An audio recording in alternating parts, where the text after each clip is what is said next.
മലയാളത്തിലെ പ്രശസ്ത നടിയാണ് അന്ന രാജൻ. ഒരുപക്ഷെ ഹണി റോസിനെ പോലെ മലയാളികളുടെ സദാചാര സൈബർ ആക്രമണം ഏറ്റുവാങ്ങേണ്ടി വരുന്ന നടിമാരിൽ ഒരാൾ. ഹണി റോസിനെ പോലെ തന്നെ ഉദ്ഘാടന പരിപാടികളിലും മറ്റു ഈവന്റുകളിലുമൊക്കെ നിത്യ സാന്നിധ്യമാണ് അന്ന രാജൻ. കേരളത്തിലെ ആലുവ സ്വദേശിയാണ് അന്ന രാജൻ.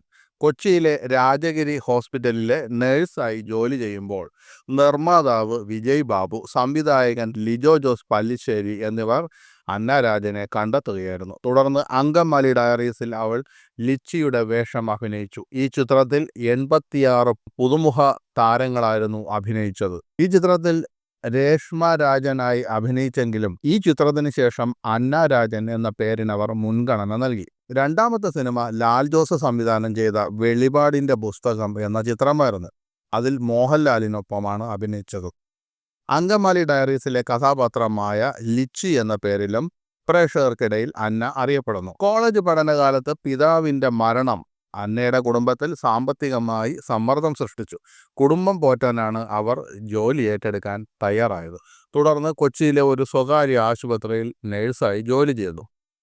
അതിനിടയിലാണ് വിജയ് ബാബുവും ലിജോ ജോസ് പല്ലിശ്ശേരിയും ഒരു ഹോർഡിങ്ങിൽ അവരെ കാണുകയും ഒരു ഓഡിഷന് ക്ഷണിക്കുകയും ചെയ്തു.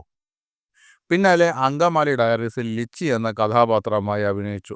ഇത് അന്നയുടെ സിനിമാ മേഖലയിലേക്കുള്ള വിജയകരമായ ഒരു അരങ്ങേറ്റമായി മാറി. അന്ന രാജന് സൈബർ ആക്രമണങ്ങൾക്കും കുറവില്ല. അത് അവരുടെ വസ്ത്രധാരണത്തിൻ്റെ കാര്യമായാലും ജലാഭിപ്രായ പ്രകടനത്തിൻ്റെ കാര്യമായാലും ശരി, സൈബർ ആക്രമണങ്ങൾ അനവധി നേരിടേണ്ടി വന്ന ഒരു താരമാണ് അന്ന രാജൻ. ഒരിക്കൽ സൂര്യ TV-യിൽ സംപ്രേഷണം ചെയ്ത ഒരു അഭിമുഖത്തിൽ മമ്മൂട്ടിയോടൊപ്പമാണോ ദുൽഖർ സൽമാനൊപ്പമാണോ അഭിനയിക്കാൻ താല്പര്യമെന്ന ചോദ്യത്തിന് ഉത്തരമായി തനിക്ക് ദുൽഖറിൻ്റെ നായികയാവാനാണ് താല്പര്യമെന്നും അതിൽ മമ്മൂട്ടിക്ക് ദുൽഖറിൻ്റെ അച്ഛനായി അഭിനയിക്കാമല്ലോ എന്നും പറഞ്ഞതിന് അന്ന രാജൻ ഓൺലൈനിൽ പലതരത്തിൽ അപഹസിക്കപ്പെടുകയുണ്ടായി, സൈബർ ആക്രമണം നേരിടുകയുണ്ടായി. അവരുടെ ഫേസ്ബുക്ക് പേജിൽ അസഭ്യ വർഷങ്ങൾ നിറഞ്ഞു. എന്നാൽ താൻ ഒരു തമാശയായി പറഞ്ഞതാണെന്നും തൻ്റെ വാക്കുകൾ തെറ്റായി വ്യാഖ്യാനിക്കപ്പെട്ടതാണെന്നും അന്നയ്ക്ക് പറയുകയുണ്ടായി. മമ്മൂട്ടി തന്നെ വിളിച്ച് പിന്തുണ അറിയിച്ചെന്നും അന്ന പറയുകയുണ്ടായി. എന്നാൽ ഈ വിഷയത്തിൽ അന്ന മാപ്പ് പറയുകയേ വേണ്ടിയിരുന്നില്ലെന്നും പറഞ്ഞ് റീമ കലിങ്കലിനെ പോലുള്ള താരങ്ങളും രംഗത്തെത്തി.